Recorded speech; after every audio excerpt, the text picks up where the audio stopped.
Hi friends, நான் உங்க அன்பு ஃப்ரீக் வந்துட்டேன். நாம இப்ப சோலோ லெவலிங் சீசன் 5 எபிசோட் 5 பார்க்கலாம். போன எபிசோட் லாஸ்ட்ல நம்ம ஹீரோ அந்த ஆடமைட்டை காப்பாத்துறதுக்காக ஐயர் ஷேடோவை அனுப்பி வச்சிருப்பாப்ல.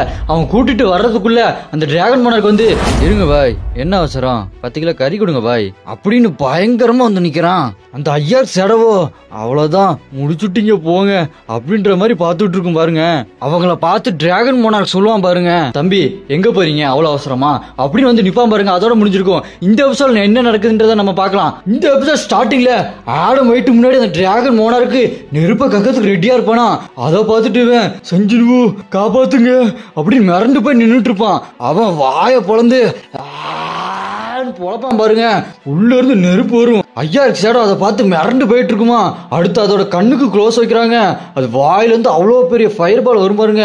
அவங்க கதை அவ்வளவுதான், அங்கேயே முடிஞ்சிடும். இங்க நம்ம ஹீரோக்கு அந்த ஃபயர் இம்பாக்ட் ஆகி ஒரு மாதிரி ஃபீல் ஆயிருவான். சே அப்படின்னு டென்ஷன் ஆயிட்டு மனசுல யோசிப்பான் பாருங்க. நான் அதை எதிர்பார்க்கவே இல்லை. அவன் நான் நினைச்சதை விட ரொம்பவே புத்திசாலியா இருக்கான். அவனுக்கு தெரிஞ்சிருக்கு என்னோட சேட சோல்ஜர்ஸ் எல்லாமே ரொம்ப பவர்ஃபுல்லானவங்க. அவங்கள கொண்டாலுமே திரும்ப திரும்ப வந்துட்டு இருப்பாங்க. அதனால 8 கேட்லயும் பிரிச்சு ஆர்மி அனுப்பிச்சா அவன் தோக்கிறதுக்கு நிறைய வாய்ப்பு இருக்குன்றனால அவன் எல்லா ஆர்மியும் ஒரே கேட்ல கொண்டு வந்திருக்கான். மத்த எல்லா கேட்டையும் சும்மா எம்டியாவே வச்சிருக்கான். சே இது பெரிய மிஸ்டேக், நான் அதை கவனிக்காம விட்டுட்டேனே. இப்ப என்ன பண்றது? இப்ப உடனே நான் அங்க போனாலுமே அடிபுடி சண்டை மாதிரி போட்டு நான் தோக்கிற நிலைமை வந்தாலும் வந்துடும். அதனால நான் ஒரு நல்ல பிளானோட தான் அங்க போகணும். சே இது பெரிய மிஸ்டேக் ஆயிடுச்சு. இப்ப என்ன பண்றது அப்படி நம்ம ஹீரோ டென்ஷன் ஆகி யோசிச்சுட்டு இருப்பான். அங்க இருக்க லியோ, மிஸ்டர் சங்ஜின்வூ எதுவும் ப்ராப்ளமா அப்படி முடிச்சுட்டு பாத்துட்டு இருப்பான். அப்படி இந்த பக்கம் டிராகன் மோனார்க்கு பயங்கர வில்லத்தனமா சிரிச்சுட்டே பேசுவான் பாருங்க. சதையும் எலும்பியும் வச்சு வாழ்ற இந்த மனுஷங்களோட இதய சத்தம், அவங்க உயிர் பயத்துல அலற சத்தம், என்னோட டிராகன் குழந்தைங்க விடுற நெருப்பால இந்த ஊரே அழிற அந்த சத்தம், இது எல்லா சத்தத்தையும் கேட்கும் போது என் காதுல அனிருத் மியூசிக் போட்ட மாதிரி அவ்வளோ இனிமையா இருக்குது. டிராகன் குழந்தைங்களா, நீங்க போருக்கு ரெடி ஆனதெல்லாம் போதும். போர் ஆரம்பிச்சிருச்சு. கண்ணுல படுறது எல்லாத்தையுமே எரிச்சு சாம்பலாக்குங்க அப்படி சொல்லுவான் பாருங்க. அந்த டிராகன் மோனார்க்கு எல்லாத்தையும் எரிச்சு தள்ளிட்டு இருக்கும் அந்த டிராகன் எல்லாம். பாருங்க எவ்வளோ டிராகன் பாருங்க. அவன்கிட்ட அவ்வளோ பெரிய டிராகன் படம் இருக்குது. அது எரிக்கிறத பாருங்க, ஊரே எரிஞ்சு தள்ளுது.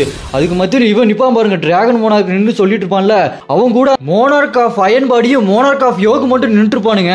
அடுத்து இங்க அமெரிக்கால ஸ்கேவஞ்சர்ஸ் கில்டு பில்டிங்க காட்டுறாங்க. அங்க அந்த டிவில கனடா அழியறத பாத்துக்கிட்டு அந்த கில்டு மாஸ்டர் சோகத்துல அந்த பாட்டிலா மூத்தரத்தை குடிச்சுக்கிட்டு சோகத்துல இருப்பான். அடுத்து அவன் தனியா புலம்பிட்டு இருப்பான் பாருங்க. அவ்வளவுதான், அங்க எல்லாருமே செத்துருப்பாங்க. ஹண்டர்ஸ், ஏஜென்ட்ஸ், ரிப்போர்ட்டர்ஸ் எல்லாருமே செத்துருப்பாங்க. அங்க 100க்கு மேல டிராகன்ஸ் இருக்கு. கடலை விட பெரிய பெரிய மான்ஸ்டர்ஸ் எல்லாம் இருக்குது. அவ்வளவுதான், எல்லாருமே செத்துருப்பாங்க. முடிஞ்சுது, நம்ம கதை எல்லாமே முடிஞ்சுது. மனுஷ இனத்தால இவ்வளவு பெரிய பேரழிவை தடுத்து நிப்பாட்டவே முடியாது. இதுக்கு தான் ஹண்டர் சங்கம் முன்னாடியே சொன்னாரு, டே எவ்வளவு தூரமா போக முடியுமோ போயிருங்கடான்னு சொன்னாரு. எவன் கேட்டான்? இப்ப பாரு எல்லாத்துக்குமே சங்கம் ஊதிட்டாங்க. அவ்வளவுதான், நம்ம கதை முடிஞ்சுது. இந்த உலகமே அழிய போகுது, முடிஞ்சுது அப்படின்னு சொல்லிட்டு புலம்பிக்கிட்டே இருப்பான். அப்ப பார்த்தா டக்குன்னு நம்ம ஹீரோ சேடை எக்ஸ்சேஞ்ச் பண்ணி வந்து கெத்தா நிப்பான் பாருங்க. அந்த கில்டு மாஸ்டர் சாக்காயி, சஞ்சின்வோ நீங்க எப்படிங்க வந்தீங்க அப்படின்னு கேட்டுட்டு போனா நம்ம ஹீரோ அவன்கிட்ட கேட்பான் பாருங்க, இங்க பாரு நல்லா கவனி, எனக்கு உங்ககிட்ட இருந்து ஒண்ணு வேணும். அந்த காமிஸ் டிராகனோட ரூயின் ஸ்டோன் அது அங்க இருக்குது இல்ல, அதை என்கிட்ட கொடுத்துரு அப்படி நம்ம ஹீரோ கேட்பான் பாருங்க. நம்ம ஹீரோ எதுக்கு அந்த காமிஸ் டிராகனோட ரூயின் ஸ்டோனை கேட்கறாருன்னு தெரியல. அதோட டிராகன் பவர் வச்சு இவர் என்ன பண்ண போறாரு? டிராகன் மோனார்க்கு எதிராக அந்த காமிஸ் டிராகனோட ரூயின் ஸ்டோனை பயன்படுத்த போறாங்களா? ஆனா காமிஸ் டிராகனே நம்ம டிராகன் மோனார்க்கோட டிராகன் தானே. இந்த காமிஸ் டிராகனை சேடாவை எழுப்ப நினைச்சு நம்ம ஹீரோவால எழுப்ப முடியல. அதுவே ஃபெயிலியர் ஆயிடுச்சு.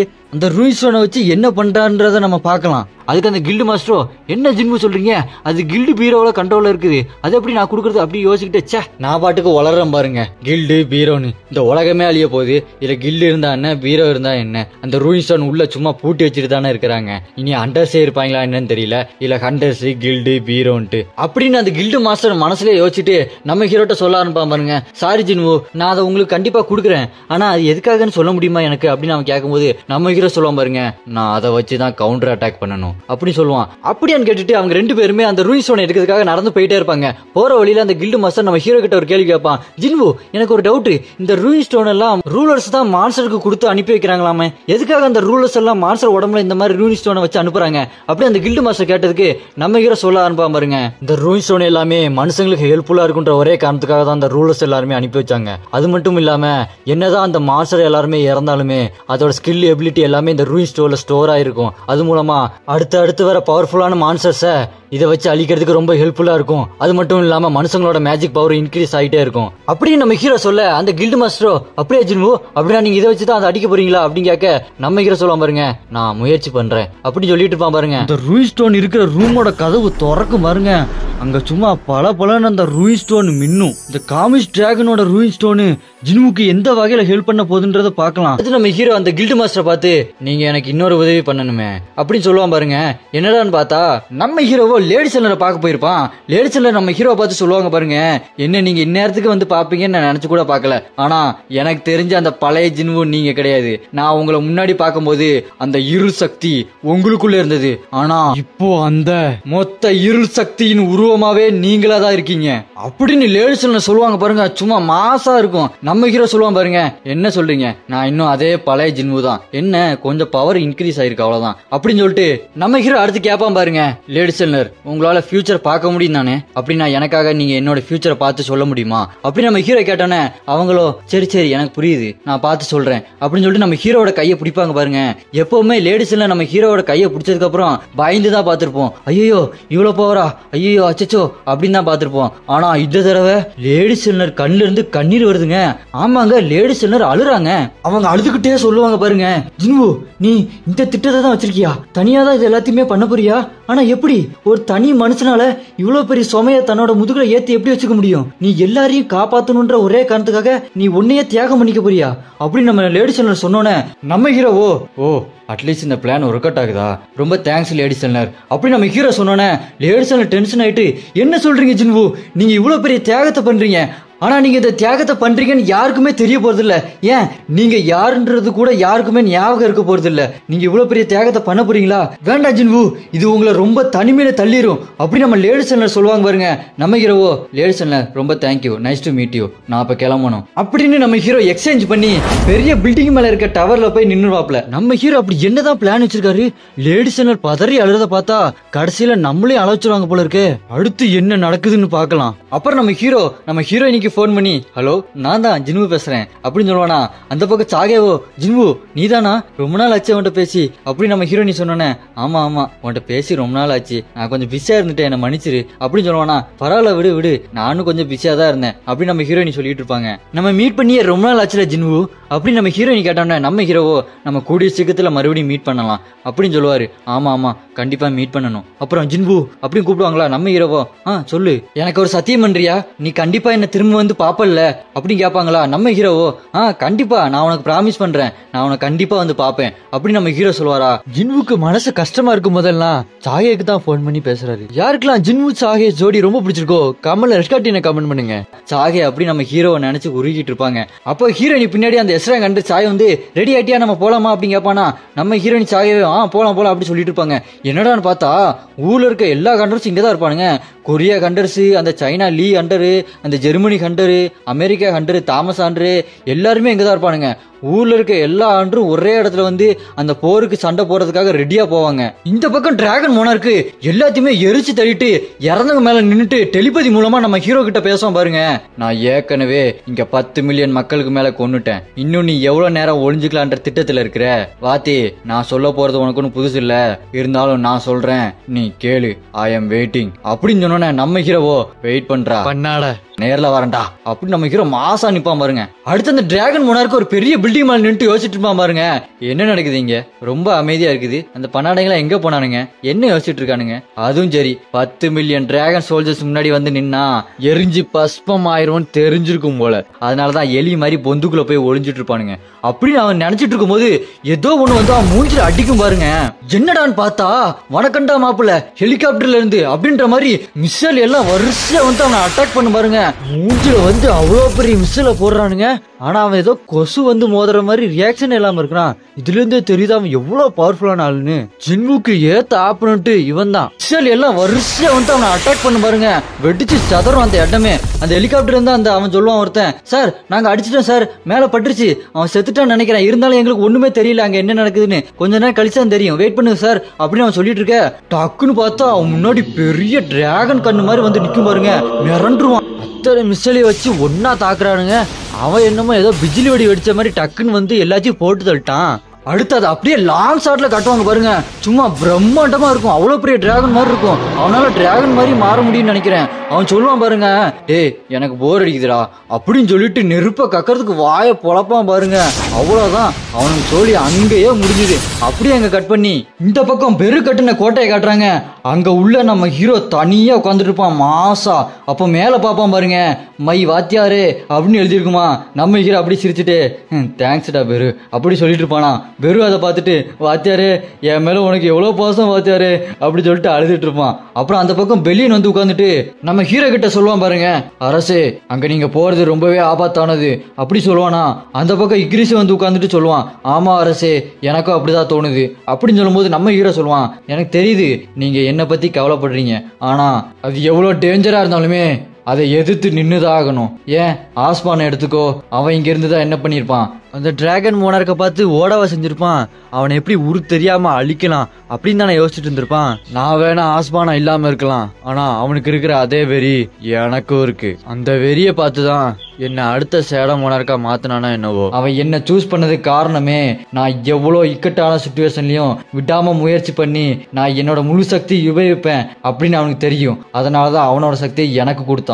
அப்படி இருக்கும்போது நான் எப்படி விட்டு கொடுக்க முடியும்? அந்த டிராகன் மோனார்க் எவ்வளவு பெரிய கொம்பனா இருந்தாலும் எனக்கு அதை பத்தி கவலையே இல்லை. அந்த டிராகன் மோனார்க் என்னோட டேகருக்கு பலியாகிற அந்த நாளுக்காக நான் காத்துக்கிட்டு இருக்கேன் அப்படின்னு சொல்லிட்டு நம்ம ஹீரோ சிரிச்சிட்டு இருப்பானா. வெள்ளியன் அப்ப நம்ம ஹீரோவோட முகத்தை பார்ப்பான். அப்ப தெரியும் நம்ம ஹீரோ அந்த ஆஸ்பானோட முழு உருவமாவே மாறி இருப்பான். அதை பார்த்து வெள்ளியன் மிரண்டு போயிருவான். மிரண்டுட்டு மனசுலயே யோசிச்சுட்டு இருப்பான் பாருங்க, ஜின்வுவும் சேடம் மோனார்க் ஆஸ்பானும் வேற வேற இல்ல, ரெண்டு பேருமே ஒருத்தங்க தான் அப்படின்னு சொல்லிட்டு, நீங்க என்ன முடிவு எடுத்தாலும் அதுக்கு பக்கபலமா இருந்து நான் அதை முடிச்சு காட்டுவேன். நான் என்னோட முழு பவரை யூஸ் பண்ணி ரொம்ப நாள் ஆச்சு. இனிமே என் கண்ணுல பட போற எல்லாருமே சிக்கி சின்னாபின்னமாக போறான். அதுக்கு நம்ம ஹீரோ இவங்கிட்ட மாட்டி எத்தனை பேர் சாவ போறாங்களோ அப்படின்னு சிரிச்சுட்டே யோசிப்பான். அதுக்கப்புறம் இக்ரிஸ் சொல்லுவான், அரசே நான் இது வரைக்கும் பார்த்ததில்ல, நீங்க தான் ஒரு சேடவை மதிச்சு சுதந்திர காற்றை சுவாசிக்க வச்சீங்க. உங்களுக்காக என்னோட கடைசி மூச்சு இருக்க வரைக்கும் நான் வாழ்வீச்ச நிறுத்த மாட்டேன். என்னை தாண்டி உங்க மேல ஒரு சுண்டு வரல கூட ஒருத்தன் வைக்க முடியாது. கண்டம் துண்டமா வெட்டி கழிச்சு போட்டுருவேன். இக்ரிஸ பாருங்க எவ்வளவு மாசான கேரக்டர்ல. இக்ரிஸ் மாதிரி ஒரு கேரக்டர் நான் பார்த்ததே இல்ல. லாயல்ட்டினா அது இக்ரிஸ் தான். இக்ரிஸ் அளவுக்கு லாயல்ட்டியா யாராலையுமே இருக்க முடியாது. யாருக்கெல்லாம் என்ன மாதிரி இக்ரிஸ் கேரக்டர் ரொம்ப பிடிச்சிருக்கோ இந்த வீடியோக்கு ஒரு லைக் பண்ணிருங்க. எத்தனை இக்ரிஸ் ஃபேன்ஸ் இருக்காங்கன்றத பாக்கலாம். இவங்க பேசிட்டு இருக்கத பார்த்து பெரு தரைய பொழந்து வந்து பேச ஆரம்பிப்பான் பாருங்க. வாத்தியாரே நான் உங்க மேல வச்சிருக்க அன்புக்கு அளவே இல்ல வாத்தியாரே. நான் இந்த பூமிக்கு முதல்ல வந்த போது உங்களை எதிர்த்தேன், ஆனா நீங்க என்ன அன்போட அரவணைச்சு பாத்துக்கிட்டீங்க வாத்தியாரு. உங்க மேல ஒரு தூசி விழுந்தாலும் என்னோட கண்ணுல கத்தி சொருகின மாதிரி வாத்தியாரு. என்ன வாத்தியாரு டிராகன், எத்தனை டிராகன் வேணா வரட்டும், நான் அதோட மூக்கு வழியா நுழைஞ்சு மூளைய குடஞ்சி காது வழியா வெளியே வந்துருவேன் வாத்தியாரு அப்படின்னு 3 பேரும் தரையில கை வைப்பாங்க பாருங்க. பயங்கர மாசா இருக்கும். 3 கமாண்டரும் எப்பவுமே நம்ம ஜினுவை தோக்கவே விட மாட்டாங்க. நம்ம ஹீரோட முன்னாடி வந்து மண்டி போடுவான் பாருங்க.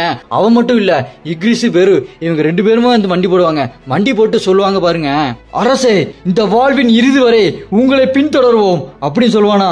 நம்ம ஹீரோவோ, ஓ ரொம்ப நல்லதா போச்சு நம்ம போலாமா அப்படின்னு சொல்லிட்டு நம்ம ஹீரோ எந்திரிச்சு நடந்து போக பின்னாடி அவனுக்கு 3 பேரும் வருவானுங்க பாருங்க. பிரேம பாருங்க ஜி, மாசா இருக்கு ஜி. சும்மா கெத்தா நடந்து வருவாங்க பாருங்க, வேற லெவல்ல இருக்கும். அடுத்து நம்ம ஹீரோ மொபைல் எடுத்து பார்க்க வெள்ளியனோ, அரசே நீங்க ஏன் உங்க ஃபேமிலி கிட்ட பேசக்கூடாது அப்படின்னு சொல்ல நம்ம ஹீரோவோ, இல்ல வேண்டாம், நான் அவங்களோட குரலை கேட்டேன்னா என்னோட திட்டத்தை என்னால செயல்படுத்த முடியாது அப்படின்னு சொல்லிட்டு அந்த ஐபோனை கையாலேயே சல்லி சல்லியா நொறுக்கிடுவாரு. அடுத்து நம்ம ஹீரோ ஆரம்பிக்கலாமா அப்படி சொல்ல அங்க அப்படியே கட் பண்ணி இங்க சிட்டில காட்டுறாங்க. பில்டிங் எல்லாம் தீ பிடிச்சி எரிஞ்சிட்டு இருக்கு. ஒரு டிராகன் ஒரு பிளைட்டை விரட்டிக்கிட்டே வருது. வாய பொழந்து கடிக்க வருது. அந்த பிளைட்டை ஒரு கடி கடிக்க அவன் டக்குன்னு பேராசூட் ஆன் பண்ணி சேஃபா லேண்ட் ஆயிடுறான். லேண்ட் ஆகிட்டு அப்படி நிக்க அங்க மான்ஸ்டர் எல்லாருமே மனுஷங்களை பிடிச்சி தின்னுட்டு இருக்கு. அதை பார்த்து ஷாக் ஆகிட்டு பின்னாடி ஒளிஞ்சிட்டு இருப்பான். டக்குன்னு பார்த்தா அவன் பின்னாடி ஒரு பெரிய மான்ஸ்டர் அவனை கடிக்க வருது. அவன் டக்குன்னு அங்கிருந்து பல்ட்டி அடிச்சு போயிட்டு துப்பாக்கி எடுத்துட்டு டப்பு டப்பு டப்பு டப்பு டப்பு டப்பு டப்புன்னு சுட்டுட்டு இருப்பான். சாவுடா சாவுடா அப்படின்னு சொல்லி சுட்டுக்கிட்டே இருப்பான். பார்த்தா டக்குன்னு குண்டு காலி ஆயிரும். அப்புறம் முழிப்பான் பாருங்க, அவ்வளவுதான் என் சோழி முடிஞ்சு. அப்படி பார்த்துக்கிட்டே இருக்க அது கடிக்க வரும் பாருங்க, வரும். அப்ப பார்த்தா டக்குன்னு அது 2 துண்டா வெட்டி கீழே கிடக்கும். அங்க அந்த மொட்டையோ கடவுளே காப்பாத்திட்டீங்க அப்படி சொல்லிட்டு இருப்பான். அங்க நம்ம ஹீரோ டேகரை வச்சுட்டு சும்மா மாசா நின்று இருப்பாரா. அதை பார்த்துட்டு அந்த மொட்டையோ ஹண்டர் சஞ்சினு நீங்களா அப்படி பார்த்துட்டு இருப்பானா. நம்ம ஹீரோ சொல்லுவார் பாருங்க, ஏய் இங்க இருந்து போ அப்படி சொல்லுவாரா. அவனும் என்ன சொல்றீங்க அப்படி பார்த்துட்டு போனா. அங்க மான்ஸ்டர் எல்லாம் ஒண்ணு சேர்ந்து நம்ம ஹீரோவை அட்டாக் பண்ண வருமா. இவனும் சஞ்சினு என்ன பண்ண போறீங்க அப்படி கத்துவானா. நம்ம ஹீரோ மாசா நின்று இருப்பாரு. அப்ப அந்த டேகரை தூக்கிட்டு ரூலர் கேன்ஸ் ஆக்டிவேட் பண்ணுவார் பாருங்க. சும்மா எல்லாத்தையும் சும்மா துண்டு துண்டு துண்டு துண்டா வெட்டிட்டு சர்ன்னு போய் அந்த பக்கம் நிப்பார் பாருங்க. நின்னுட்டு நம்ம ஹீரோ சொல்லுவார் பாருங்க, நான் இந்த இடத்துல இருந்து என்னோட வார ஸ்டார்ட் பண்றேன், அதுவும் இவனுங்களை வச்சே ஸ்டார்ட் பண்றேன்டா அப்படின்னு சொல்லிட்டு அரைஸ் அப்படி சொல்லுவாரு பாருங்க. சும்மா வேற லெவல்ல இருக்கும். இதோட இந்த எபிசோட் இங்க முடியுது. அடுத்தடுத்த எபிசோட்ல நம்ம ஹீரோக்கும் டிராகன் மோனார்க்கும் நடக்க போற சண்டையில என்னென்ன ஆக போதோ, யாரெல்லாம் அடுத்தடுத்த எபிசோடுக்காக வெயிட் பண்றீங்களோ கமெண்ட்ல அரைஸ் அப்படின்னு கமெண்ட் பண்ணுங்க.